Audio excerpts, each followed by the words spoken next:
People are not in my photographs very often.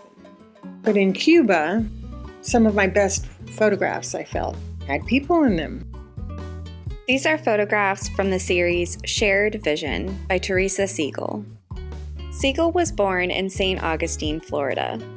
Growing up, her family moved up and down the East Coast of the United States, but would always travel back to St. Augustine for a month every year until they eventually moved back to the area. Segal attended Flagler College, where she studied art and first took a photography course that sparked her interest in the medium. It was the immediacy of it. I just loved being out in the elements and the scenery and just looking at things. And so photography allowed me to capture what I was looking at. Segal completed her bachelor's and pursued further studies in photography, especially in alternative photographic processes.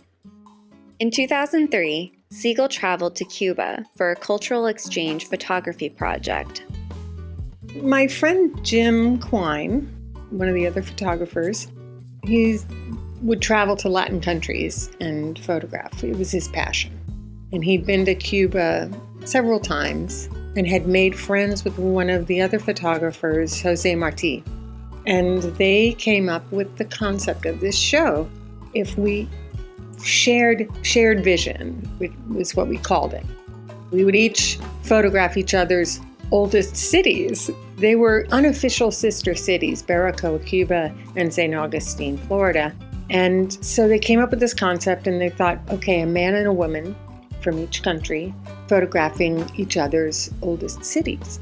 So the first trip we took to Baracoa, and there was supposed to be a second half. They were supposed to come to the States and stay in St. Augustine and photograph St. Augustine. But all of a sudden, in the middle of our project, it changed. And so we just decided to just go with the photographs that we had of Baracoa. They were very different from me. They were fast-moving, and they were going after the people in the action. And I was not. I was a curiosity for sure to the Cubans, and I would go in the opposite direction. They would go towards the people, and I would walk down the road and just observe.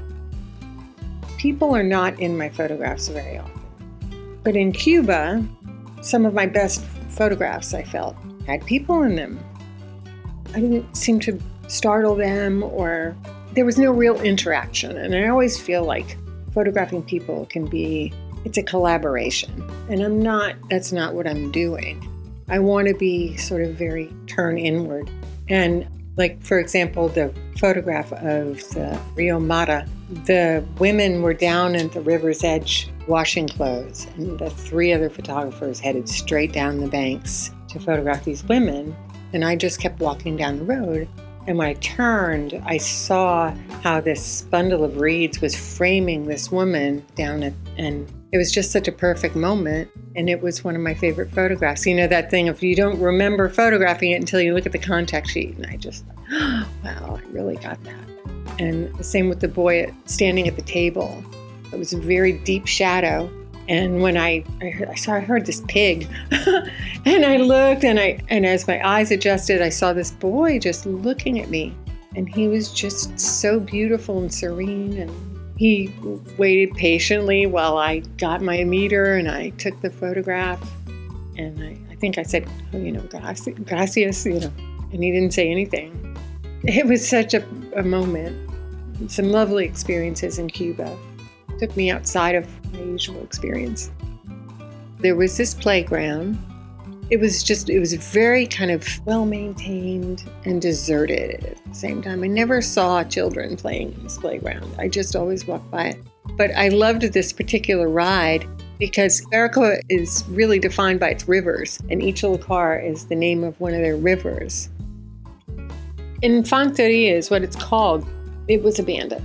But it was one of the more official-looking structures that I saw. And I just remembered being so taken by that structure. It looked like little faces, the windows with the roofs that were kind of arcing over them.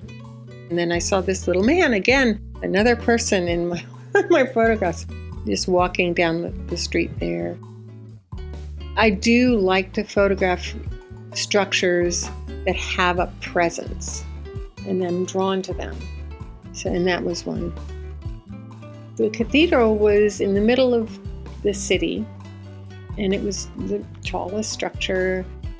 I just remember going in every day, and there was one woman that was sitting in the cathedral almost all the time.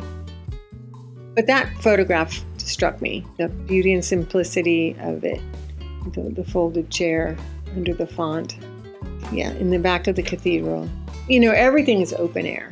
There was just beautiful light in that cathedral.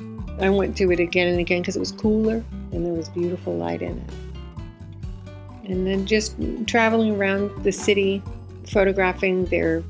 For us, it would be maybe abandoned and ruined, but still in use, like this building with the sandbags in front of it. This was somebody's home. A lot of times you would think that that would be an abandoned structure, but no, I mean, and always the doors open, always people sitting right there in the doorway, watching as I would photograph. It's kind of lovely to relive this experience as I'm talking to you about it.